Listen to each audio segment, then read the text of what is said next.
Okay, so welcome to the Mark Caulfield Coaching Podcast. My guest today is Laura Murphy. Hello, Laura. Hello, Mark. Thanks for having me. No bother at all. Thanks for coming on. For anyone who is listening or watching this, first of all, thank you very much. Laura is a personal training client of mine and has been since the start of September last year. And that is a very, very quick 7 months, if you don't mind me saying so, Laura. Yeah, it is. That's fine. So before we even get started into the nitty-gritty of training and all that kind of jazz, Laura, will you give us a quick intro to you? Tell us a little bit about yourself, who you are, where you're from, what you do day to day, and we'll go from there. Okay, so my name is Laura. I am from Limerick originally, but I'm married down here in Waterford, and I'm a teacher.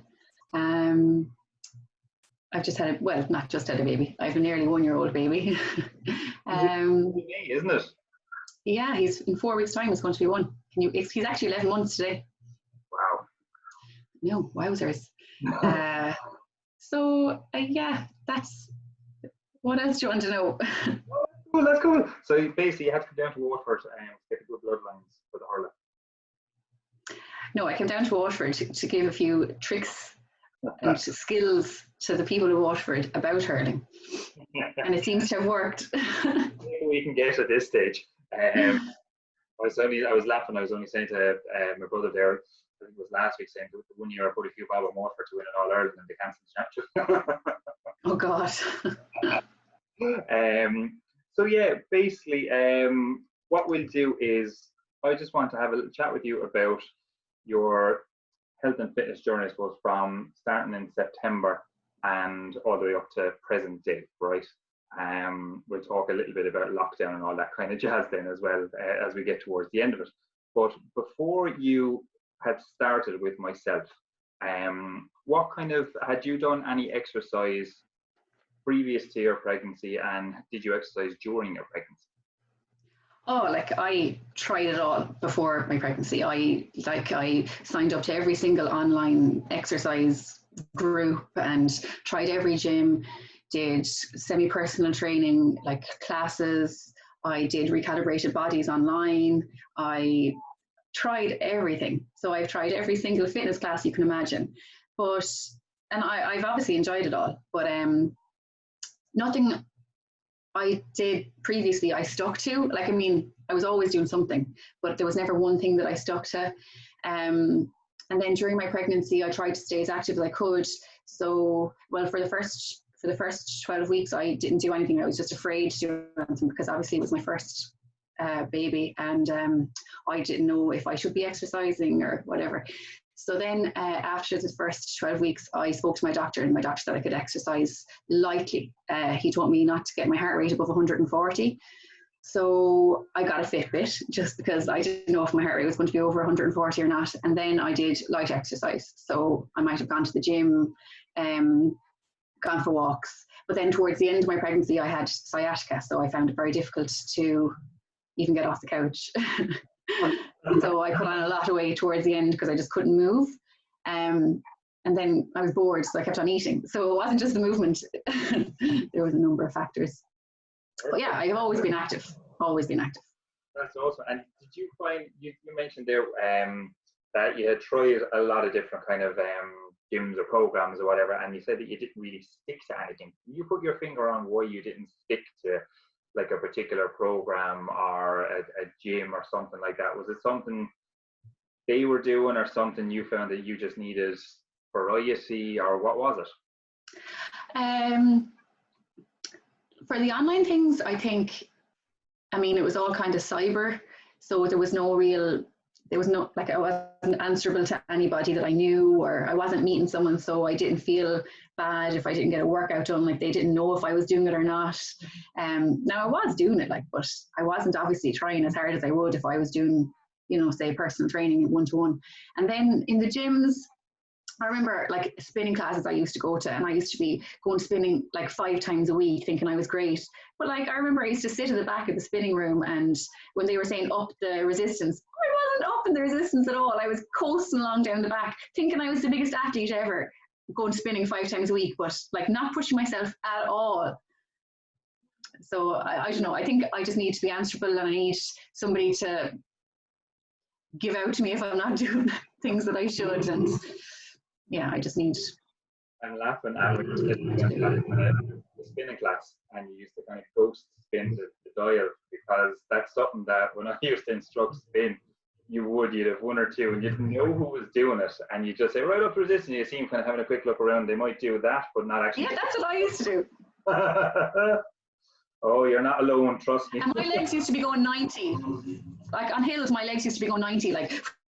Yeah, bounce something down. On a hill, so it's so obvious. And were the instructors ever giving out to you about it now? Would they pull you on it, or were they happy enough just to have you in the class? No, never, because the classes were so big and I used to always go there early to get the back corner spot so nobody could see me. Throw the hood up and just I had it all worked out. And hope for the best. Hmm. Cool. So when you started with myself in September, you were about just over the 3 months postpartum, wasn't it? Yeah. Can you remember what your goals were when you first started? Yeah, so after I had my baby, I didn't feel like myself at all. I had put on an awful lot of weight during my pregnancy, which, like, everybody does, but I just didn't feel good. I didn't feel myself. I didn't feel confident. Like, even when I was going buying clothes for my new, like, postpartum body, I couldn't find clothes that fit me or that suited me. So things that I was buying that were my size just did not look good on me. I was kind of going for the clothes that I would have worn before I had my baby, but obviously in a bigger size. But obviously my body had completely changed. Not just my weight went up, but my shape completely changed. So those clothes didn't suit me at all. So I just felt like crap after I had him, and I didn't feel myself. I felt like a completely different person, and I was in this situation where I had a new baby, and that was hard enough. And then every time I looked in the mirror, I was getting cross and feeling crap. So I decided that I wanted to feel good. I obviously wanted to lose weight. I wanted to regain a bit of confidence. Loads of reasons, really, like loads. So they were the reasons I initially started. And I mean, I also wanted to get out of the house. Yeah. I know that sounds really selfish, but like, I needed an hour where I was on my own, where like I was getting out of the house, obviously with the buggy and everything, but I always had my baby with me and I love spending time with him. But I just needed an hour where I didn't have to make sure everything was okay, or, I could focus on myself and take a breather or whatever. So that was another reason why I decided to do the personal training. Can I ask you, did you feel at all like prepared for post-pregnancy in terms of, I suppose, the emotion of it all, the physical changes that you underwent?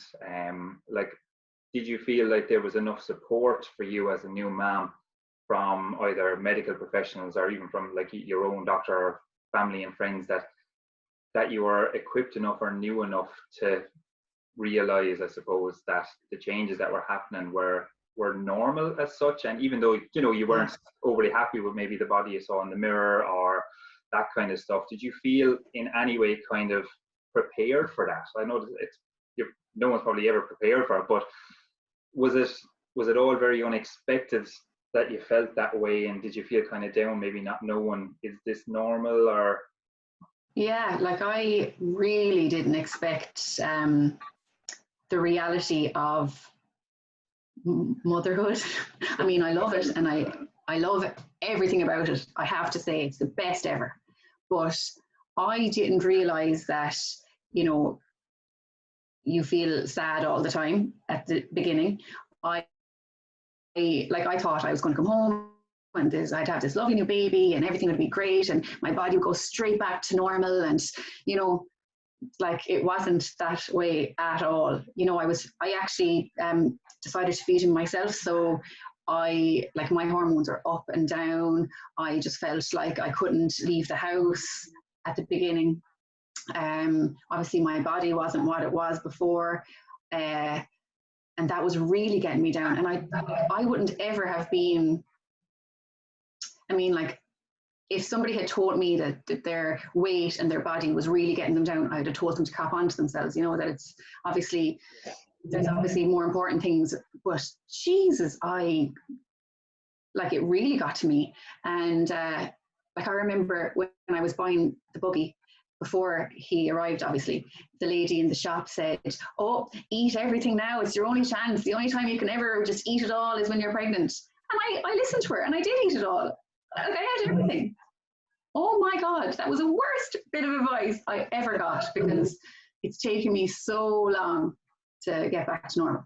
But yeah, no, I wasn't prepared. I wasn't prepared for anything. Are we too, I suppose, I suppose the Irish, are we too friendly and kind of, what's the word I'm looking for, dismissive of it all? Is it like the throwaway comments that people give to you? You know, like you said, if someone is concerned about how they look or their shape or how they feel in their body, and it's like, oh, Jesus, stop it, would you? Jesus, there's not, you know, I've heard it oftentimes, oh, there's not a pick on you now, would you stop it, kind of carry on.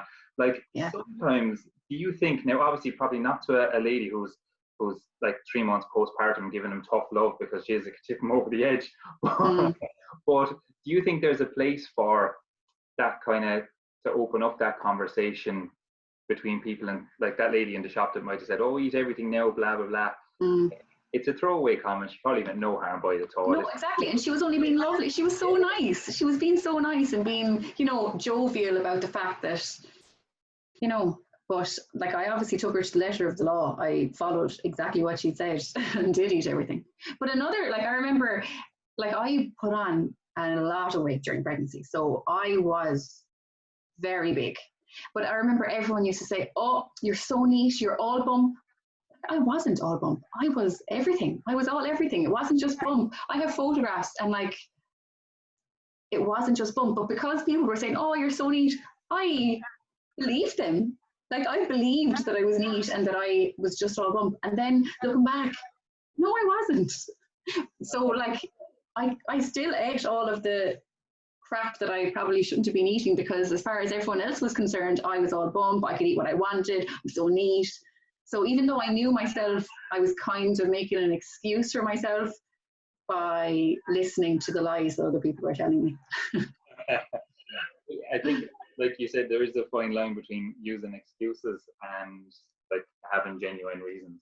Like, obviously the hormonal change that happened during pregnancy, the physical changes that happened during pregnancy, and everything that you've said, like, it's perfectly normal to gain weight. But I think, again, that tough love comes into where it's like, you know, if you're sitting down to have 7 chalk ices because you're craving them,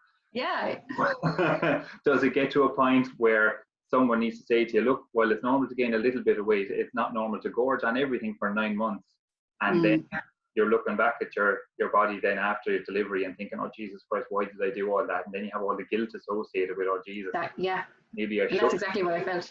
But to be fair to my doctor told me that, you know, the more weight you put on during pregnancy, the harder it is to get off afterwards. So she was very honest with me, which I appreciated.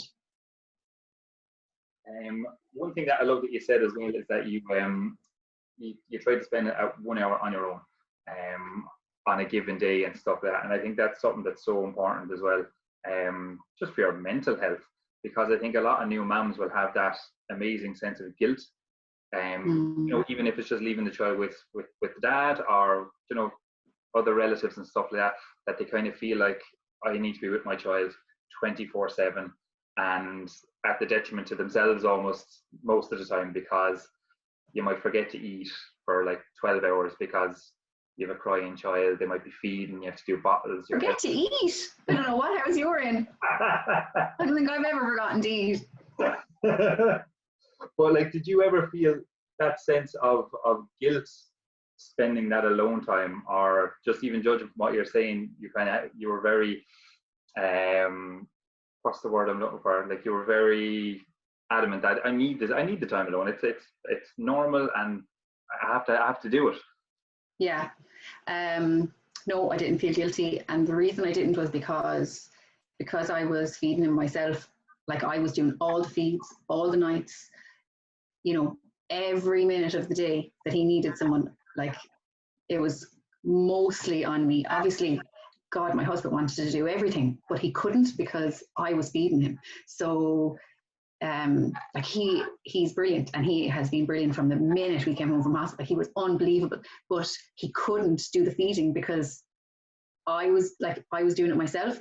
So like, no, I didn't feel guilty that I got an hour a day because I needed it. I needed it. Just even if my hour a day was in like a different room that was locked and nobody could come near me for an hour, I would have taken it. I just needed an hour on my own. So that brings me on to then I suppose you might recap a little bit on, we'll say we started back in September and your goal was, I just briefly remember your goal being to lose 2 stone. That was your, that was your line in the sand, right? Losing 2 stone. Did you achieve that goal, and how long did it take? So in September, my goal was to lose 2 stone. Yeah. Did I achieve it? No, okay. I didn't achieve it. What I did achieve though was I felt really good, and I was getting time on my own to, you know, gain confidence in myself again, and, you know, be the old person that I was, not the mother. And I obviously was losing weight, but I didn't hit the 2 stone mark. I mean, 2 stone was probably very unrealistic anyway, after having a baby, to happen all of a shot. And I know that, but that was kind of my general aim. There was no real time frame for me to lose that, and that's still my aim. So I think I'm 1 stone 8 pounds down now, so I'm nearly there. But I mean, everything about starting in September has definitely worked for the better for me. I remember, I mean, there was obviously days where I found it difficult and where I didn't want to train, and when I was binge eating, but on the whole, I've been consistent enough. But I remember something that really spurred me on was when Jordan Syed was over at the gym, and you were telling me about it afterwards, and you said that he had a quote that was, "Joe, you can't mess this up." No, he obviously didn't say mess, and that stuck to me. So no matter how, you can say it. So like I mean, if I couldn't F it up, then no matter how slow the work was, it was going to happen at some stage, which I do feel it will, and I'm nearly there now. So, I mean, that's, how many months ago was that? September? Yeah, that's 7 months since we started. 7 months. Yeah. I worked out before we came on that over the 7 months, that on average, given the loss that you've had to date, it's on average 3.3 pounds per month. Yeah, and that's grand. It's like, if I said to you £1 a week straight through until now, you probably would have said, yeah, okay, I'll take that. But the mad thing is, it hasn't been like, you haven't gone from that weight all the way down to here. Like, no, it's been up and down, and there's been, which brings me to my next kind of question, I suppose, is like, what were the biggest challenges that you faced personally over the last kind of 6-7 months in terms of your exercise and nutrition?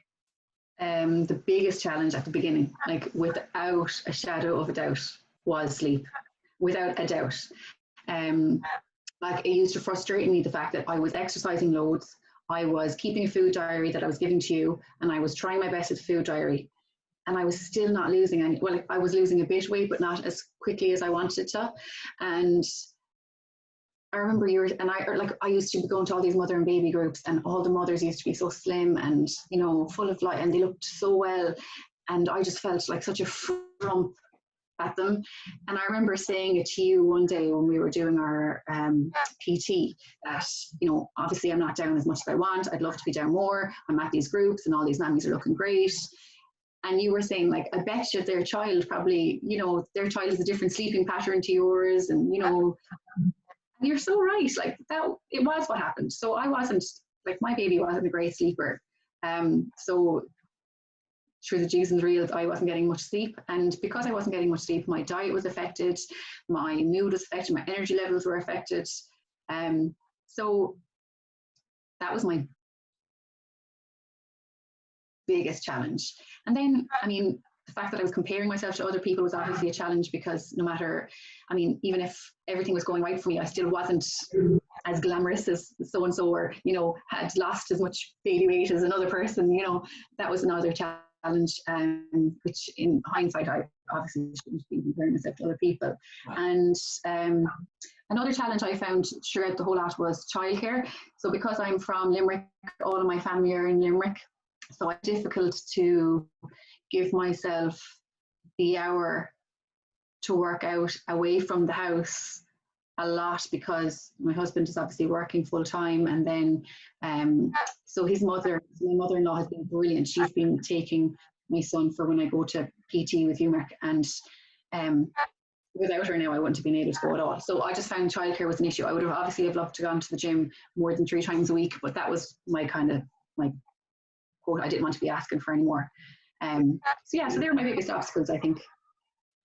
And in terms of the sleep, when you were wrecked tired, what got you out of bed to do PT? What got you out of the house? Was it just to get that hour alone, or did you have some other kind of motivating factor at the back of your mind that was like, no, you have to do this? I know you're wrecked. I know you probably want to text Mark and go, do you know what? I'm absolutely shattered today. I know the session's going to be horrible for me, and I'm going to leave thinking all that stuff.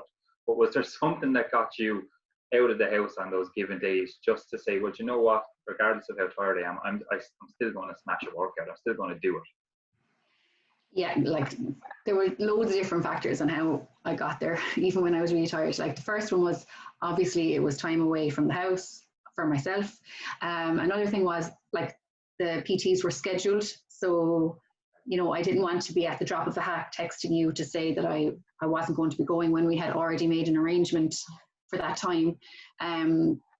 Like I didn't want to be leaving you in the lurch. And then what else? Oh, like I'm very competitive. So like I set myself a goal, and I really, no matter what, wanted to achieve it. So like in my head, I figured that if I didn't do the workout, I'd be one less day away from my overall goal. It's almost like you were just saying, you know what, this is the process, and if I skip steps, it just makes the overall journey that a little bit longer to get there. Yeah, love that. And the schedule thing, I think, as well, is something that I suppose a lot of people that are hopefully listening and watching this can take from it, in the sense that you kind of have to commit at some stage to either to yourself, whether it's by, like you said, scheduling with a PT, and committing to a deadline for achieving a certain goal, or picking, we'll say, even the goals like doing a full press up off the toes, or doing a full pull up, or hitting a 100 kg squat, or whatever it might be. But that you have this goal way out here on the horizon, but you're just starting on the edge of the beach, we'll say, and you have to try and get all the way out. But if you keep jumping out of the boat, you know, you're never going to get there. It's a lot longer to get there. And I think that's an important thing too, to I suppose, to encourage people that want to achieve something, that if they don't commit to something, you know, it's going to be very difficult. And you touched on in the first few minutes, where you said you were doing kind of online programs and stuff, but there was no real, I suppose, check-ins, or there was no kind of, I have to do it. It was a case of, I signed up to do it, but I'm not really being held to task. Yeah, and also, like, I even found, you know, having a schedule with yourself as a PT, like I used to sign up for all the fitness classes in the gyms, and because I knew that fitness instructor was still going to be doing the class, and there was still going to be a lot of people there, and like obviously within the time frame of cancellation, I would have had no problem cancelling and giving my place to somebody else, because I knew that the class was still going to go ahead and I wasn't going to be leaving anyone down. Whereas, like, I feel I was leaving you down, I was leaving myself down. I don't know. I would have been lonely for a I know. In terms of your nutrition, Laura, have you made any major changes to your nutrition over the course of the last few months? I suppose even going from pregnancy to post-pregnancy, just even initially before you even started with me, was there any major changes, or what way did you work that for yourself? So before I had John, I was a major binger. So I used to like do all these diets. and like say limit myself to maybe 1,000 calories a day and lose weight. And then the weekends, then my cheat days, I just absolutely binge. Or, you know, if I was getting tired of the diet, I'd spend like 2 weeks binging, and like I would never lose weight, or, you know, I'd fluctuate a lot. And then, I mean, obviously that was an extremely unhealthy way of living. So I tried then to be healthy-ish and have like, you know, meat and 2 veg, or meat and 3 veg, you know, that kind of a setup. And then when I got pregnant, I obviously tried to eat healthily during my pregnancy. And after I had the baby, I was feeding myself, so I was kind of limited in what I was eating. I couldn't have anything spicy and stuff, just because he would get it as well. And then after I had him, after I stopped feeding him, I didn't eat overly healthy. I was tired all the time. I was, you know, I wasn't very aware or conscious of what I was eating. But then when I started with you, you suggested I fill in a food diary every day and put everything down in it. And I remember even your advice was to put down, even if I was making food for the baby, to put that, and I tasted it, to put that, even this tiniest little taste down in it, so that I'd be accountable for everything I was eating. And I did. And I remember that really worked. And then I did your calorie deficit challenge for Lent.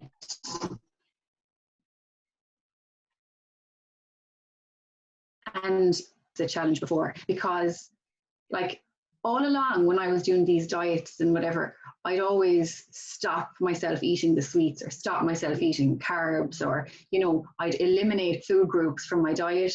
And then like I wasn't able to sustain it. So I'd have a big binge fest and like inhale all of the carbs and all of the sugar and whatever. But like what I just can't get over is the fact that like every day I'm having chocolate, and every day I'm having, you know, spuds with my dinner or pasta or whatever.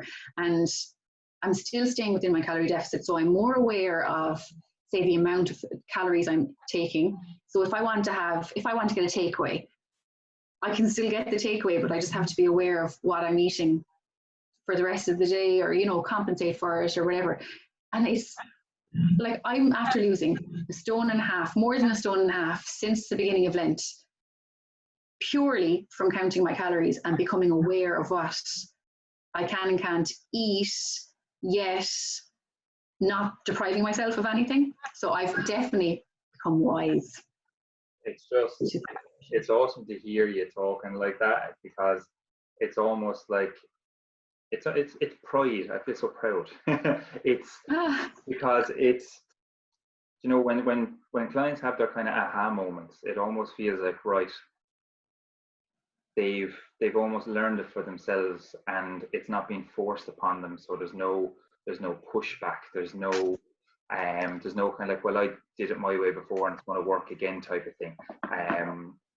But I think the fact that you said it's just an awareness really that helps. You know, you still have chocolate, you can still have your takeaways. It's not like you're depriving yourself of, you know, a little bit of what you fancy. It's once you're within your calories, and I suppose anything is fair game. Now I should point out that it's not a case of, okay, you can have like 1,500-1,600 calories of chocolate every day and survive on 100 calories of fruit. You know, that your health will play a part too. So you kind of have to eat well as keeping an eye on the calories. Yeah, definitely. And like, I mean, I know that chocolate isn't great all the time, and I know the takeaways aren't good every day, but like without them, I wouldn't have been able to sustain the whole calorie deficit. So it's great. It's like the best thing ever. I think it makes it more doable long term. You know, yeah. You said previously, if you have long periods of deprivation, or even Monday to Friday where you do your 1,000 calories, by the time Saturday comes around, you kind of think to yourself, you know what, I'm eating everything. And you've no energy. Like all you want to do is eat. You've no energy when you're on 1,000 calories a day. If your body is obviously, like, say I'm tall, I'm broad, so like I need more than that a day. You know, some people obviously with tiny, smaller frames than me mightn't, but I need way more than 1,000 calories a day. But like, I don't know, it's brilliant. It really is brilliant. But also, what I must say about that is the information that you gave at the beginning of that challenge was probably what set me up for success, because I mean, you were able to break it. From listening to your information, I was able to figure out how many calories I needed for a deficit. And then, like, the most important thing is how to maintain the weight once you've lost it. I mean, you know, you can't be in a deficit forever. So how to maintain your weight once you've reached your goal, which, I mean, if without that information, it wouldn't be feasible, really, I don't think. So fair play. And you.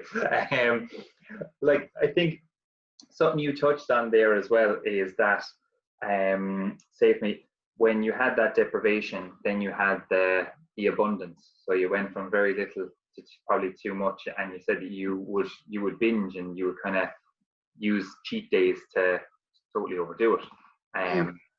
How would you describe your mental state at that time? Like, are you aware that you're binging and just totally unable to stop, or is it a case of you get to the evening time and you're like, oh my God, I ate so much today? I was of the mind frame that, you know, oh well, I've eaten a packet of crisps now at like 10 o'clock in the morning. That's me. It's done. I've ruined it all. I may as well eat everything, and I did then. And then, like, you'd feel so guilty, guilt. So then you'd starve yourself again because you feel so guilty, and then the whole cycle would repeat.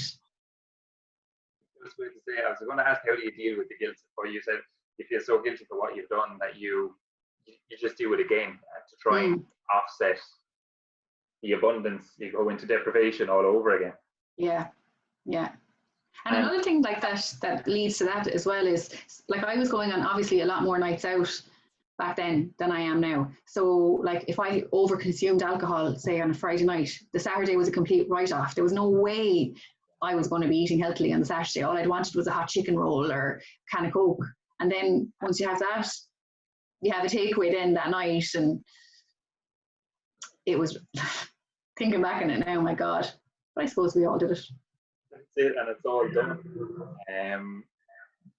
Say it for me, with the last couple of weeks, with lockdown and everyone being told stay at home or work from home and mind yourself, how are you staying on track? Because obviously you're still keeping an eye on calories, you're still getting your workouts in.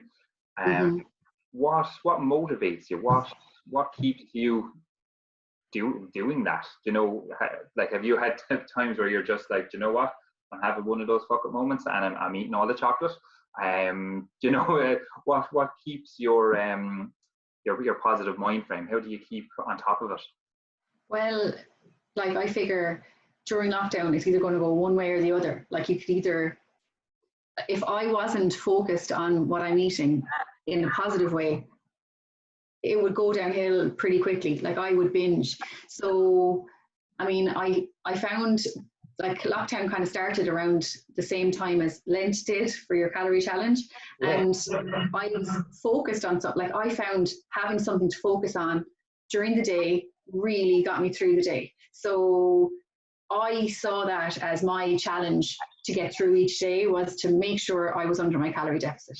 And, like, you know, you kind of have to have a purpose. I was on maternity leave also when lockdown started. So my days were just, like, I didn't have work to focus on. I didn't have, like, I was focusing on minding my baby and, you know, but that was it. So, like, I didn't have anything to really focus my attention on. So I was using the timing of it kind of worked out well for me, I have to say. Like, I was focusing all my attention on my calories.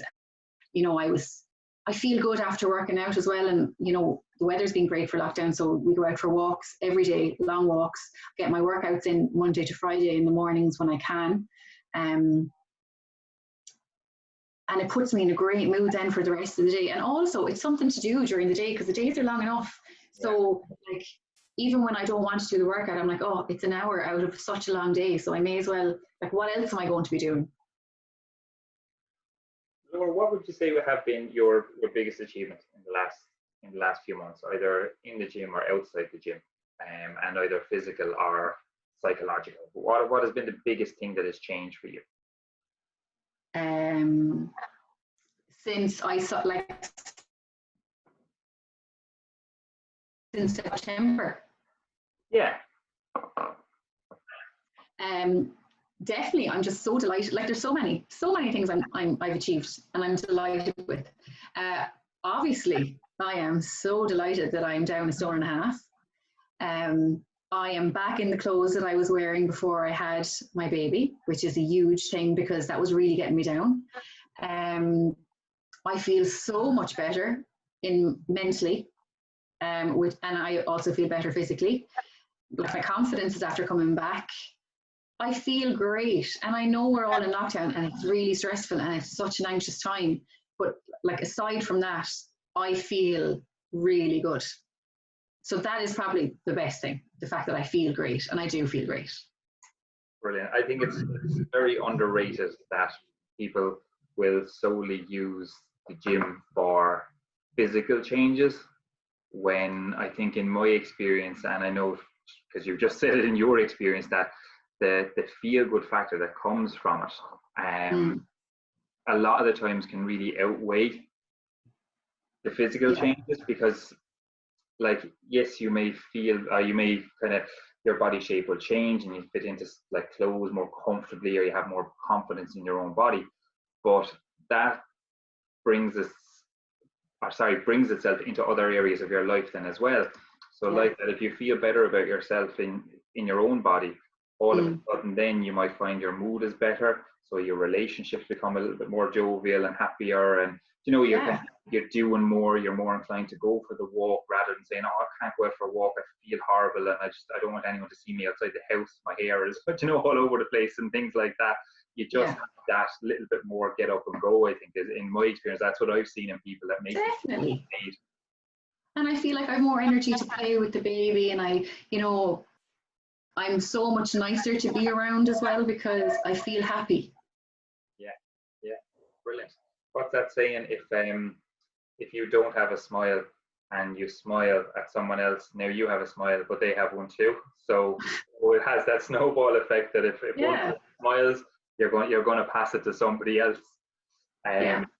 Would say, if I was to ask you now, if you had a friend who was expecting a baby and they were talking to you, concerned about how they feel in their own body, and that they're worried about their postpartum body, and that they want to get their pre-baby body back and all this kind of stuff as soon as possible afterwards, would you give them any tips or advice from your experience that might help them to, I suppose, overcome any of the pitfalls that you had?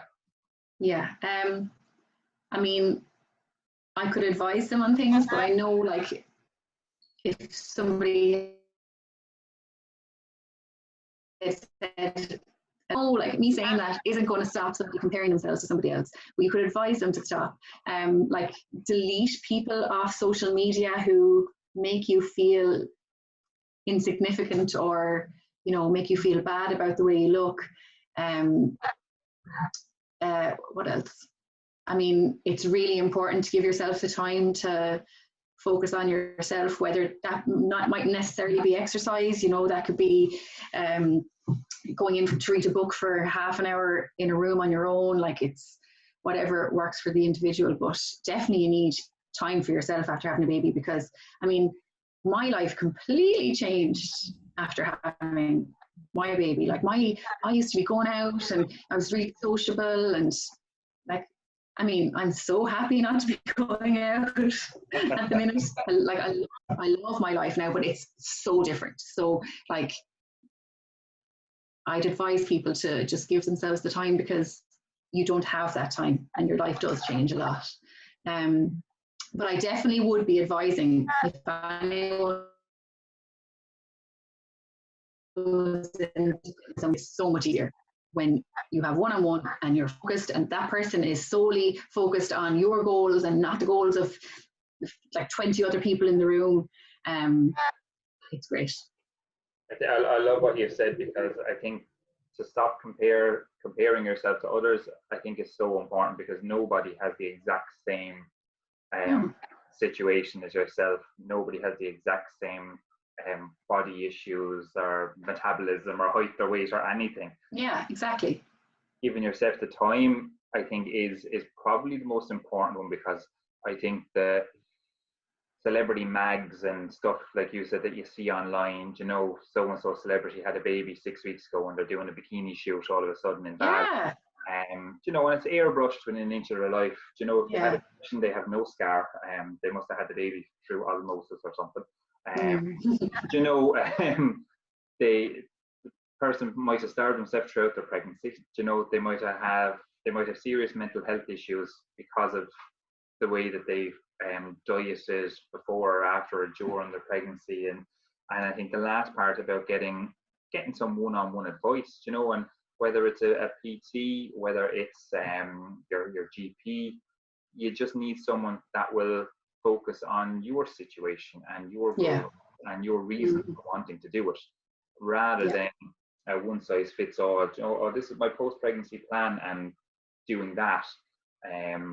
I think the one-on-one is vital, especially with postpartum, because you just need to be wary, because the body has changed a lot and there's a lot of rehab involved in terms of your core musculature and all that kind of carry on too. So no, absolutely love the bits of advice you've given. So if any of your friends are expecting, well, now you said it, because I remember when I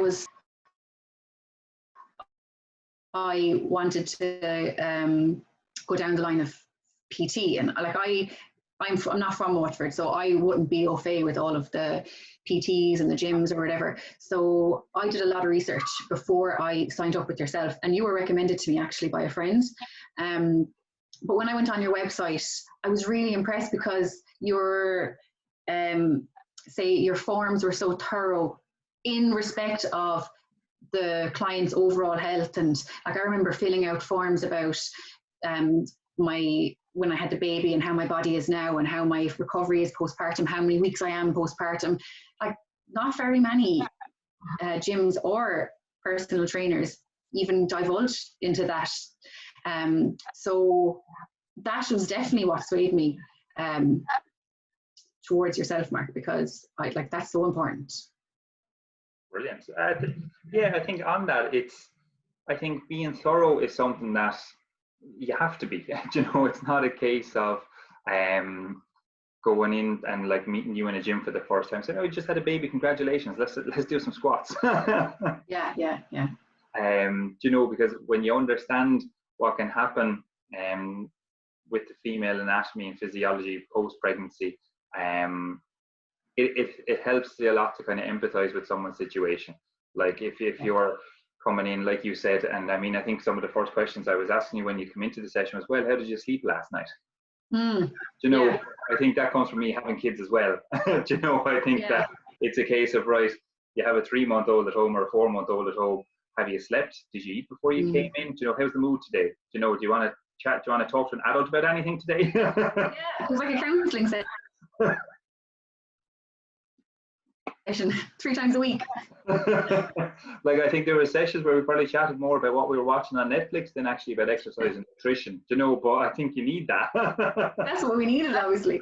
But just on that as well, like the reason I found it great was because, you know, after having a baby, you don't feel good in your body. And I just found it so much less intimidating to be going into a quiet gym with one other person telling you what to do. Like, I wouldn't have in a million years dreamed of going near a big gym or a big class, feeling I was very self-conscious about the way I looked.